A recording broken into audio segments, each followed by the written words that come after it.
Al-Muslimu akhul Muslim. Hindi sinabi Al-Muslimu Sunni, Al-Muslimul Wahabi, Al-Muslimu Salafi, akhul Muslim bima yudhkar. Di ba? Bismillah walhamdulillah. Assalamualaikum warahmatullahi wabarakatuh. Bilang isang vlogger na lang, na certified vlogger ng YouTube at monetize pero wala pang kita sa Facebook, hindi na lang bilang ustad dahil hindi naman ako nagtuturo sa madrasa, hindi na lang din bilang alim dahil mas marami pang magagaling na matutukoy nating mga alim natin dyan na nagkwento, nag-explain at makuhanan natin ng aral sa kanilang mga talumpati, sa kanilang mga sinasabi patungkol sa ating pananampalatayang Islam. Mga kapatid, ang isang talakayan na gusto kong pag-usapan dito sa segment o episode natin patungkol sa ayah Qur'aniyah na sinabi ng Allah Tabaraka wa Ta'ala, A'udzu billahi minasyaitonir rajim, inna akramakum 'indallahi atqakum. Ang sabi ng Allah bilang meaning, kung hindi man siyang actual na translation, pero ang sinabi ng Allah, katotohanan ang pinakadakila o ang pinakagagalang-galang o pinakamataas na antas sa inyo sa Allah ay ang pinakamatakutin, pinakamay takot sa inyo kay Allah Tabaraka wa Ta'ala. Kaya ngayon, sa sitwasyon ng usap-usapan sa paligid natin, mapa-actual, mapa-personal, mapa-social media, na usaping between dalawang panig ng paniniwala sa Islam ay ang Sunni at ang Shi'i. Ang Muslim ay iisa lang. Yun nga lang, merong mga factions na kung saan may kanya-kanya pamamaraan sa kanilang pananampalataya, sa kanilang kaya ngayon, dahil medyo marami nang nagsusulputan ng mga sabi-sabi na yung iba ay ang iba ay panig sa Iran dahil sila ay Muslim naman, at may mga sumalungat huwag daw ganon dahil meron silang mga binabalikan, meron silang mga alaala na hindi mawawala, na dahil keso ang Iran ay ganito ganyan, at meron pa, may mga naglabas ng sinasabi raw na sinabing kung sino man ang nakapatay, kung sino mang Shia na nakapatay ng isang Muslim, siya ay may malaking gantimpala. So itong mga bagay na ito, which is actually sa panahon natin ngayon, dahil siyempre ng mga panahon ay nagkaroon talaga ng hidwaan, nagkaroon ng hindi pagkaunawaan between these factions, pero sila ay nandoon pa rin sa kanila ang takwa, nandoon pa rin sa kanila ang takot sa Allah.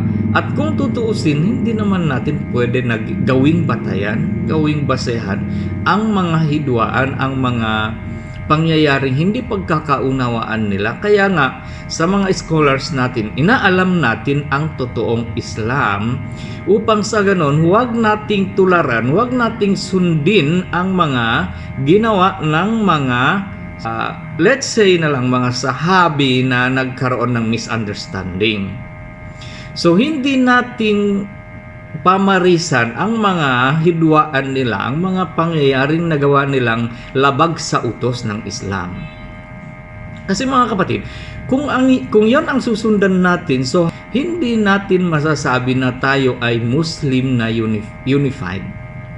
Tayo ay magkaisa na Muslim. At nasusuway pa rin natin kahit nasasabihin ikaw ay isang alim, isang magister, isang doktor, na kung sinuway pa rin natin, kung susundan natin ang mga hidwaan ng hindi pagkaisa ng mga Muslim, masusuway rin natin ang kautusan ng Allah Tabaraka wa Ta'ala.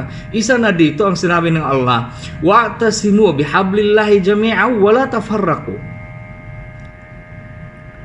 Magkaisa kayo, magkasama kayo sa isang lubid, sa isang tali ng patungo kay Allah, sa Allah, at huwag kayong maghihiwa-hiwalay.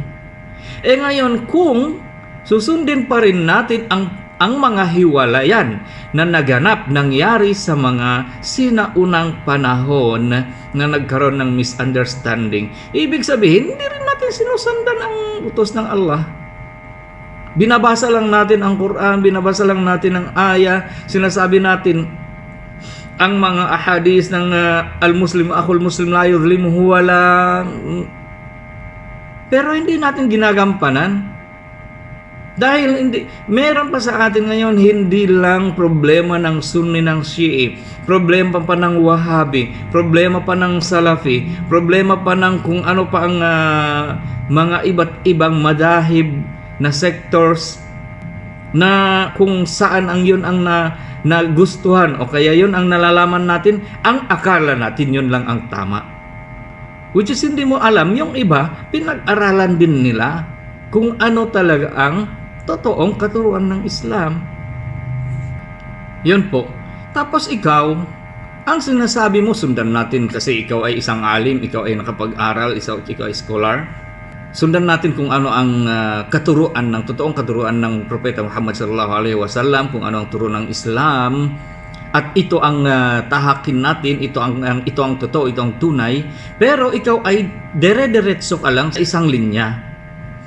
Kung ganon, paano na lang kaya, bakit may mga iba't ibang madhab? Bakit may iba't ibang madahib? So let's say, okay na tayo doon. Kasi may kanya-kanyang madhab, so hayaan na natin kung sino ang kay Shafi'i, kung sino ang kay Hanbali, kung sino ang kay Hanafi, kung sino ang kay Maliki. Okay. Ngayon, balik tayo sa pinaka-main. Balik tayo sa usapin natin na dumadagundong ngayon sa buong mundo tungkol sa Iran at ang pangyayari na giyera nila ng Israel at ng Iraq.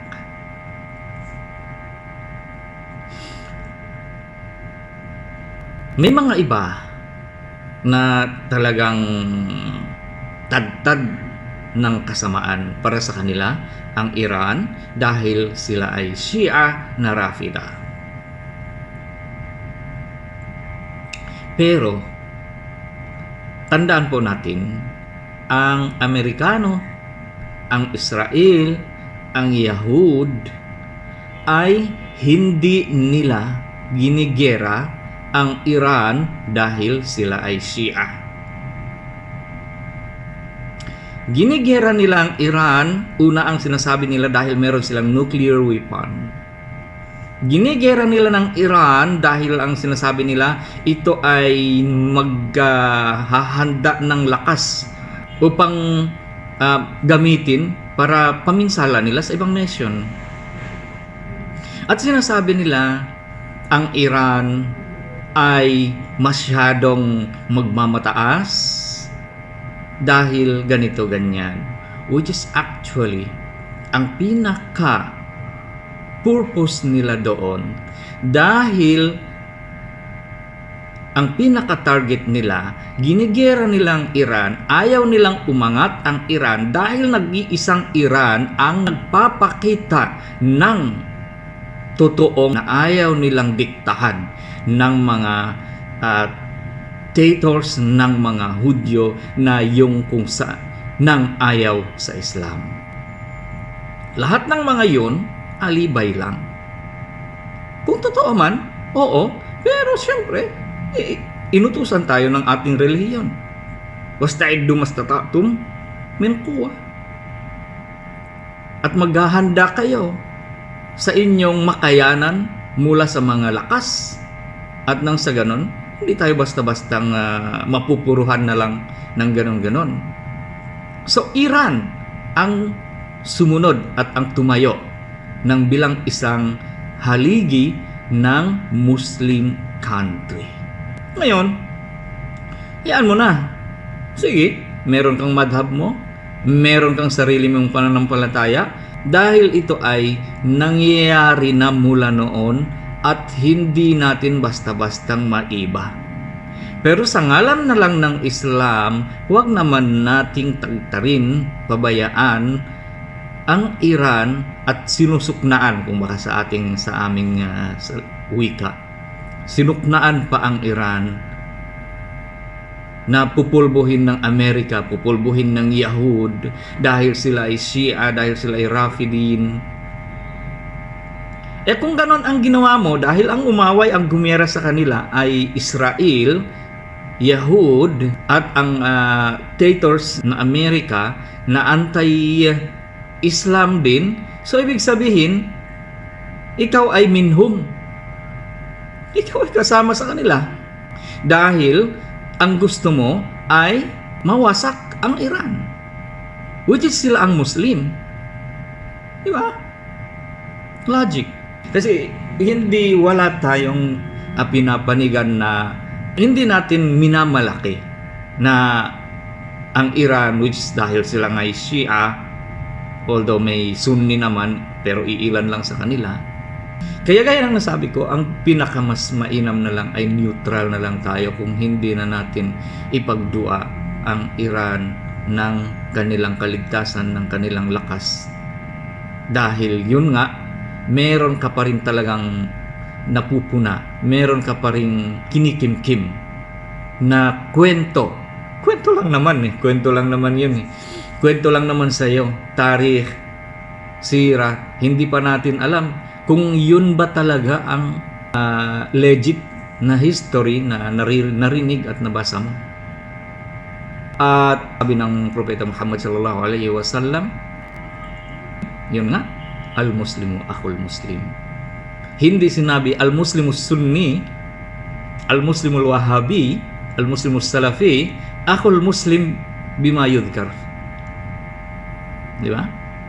Sabi ng Allah, inna akramakum indallahi atqakum, innamal mu'minuna ikhwa fa aslihu baina akhawaykum. Katotohanan, ang mga mananampalataya na mu'min ay magkakapatid at hindi nasa-segregate doon kung sino ang Muslim, kung sino ang mu'min na nasabi sa ayah, nasabi sa Quran. Wallahu a'lam. At kala ko maikli lamang pero medyo humaba siya. Naway buksan ng Allah ang ating mga puso, ang ating mga isipan na bigyang liwanag at bigyang hustisya kung saan ang katotohanan. Wabillahi taufiq wal hidayah. Wassalamu alaikum warahmatullahi wabarakatuh.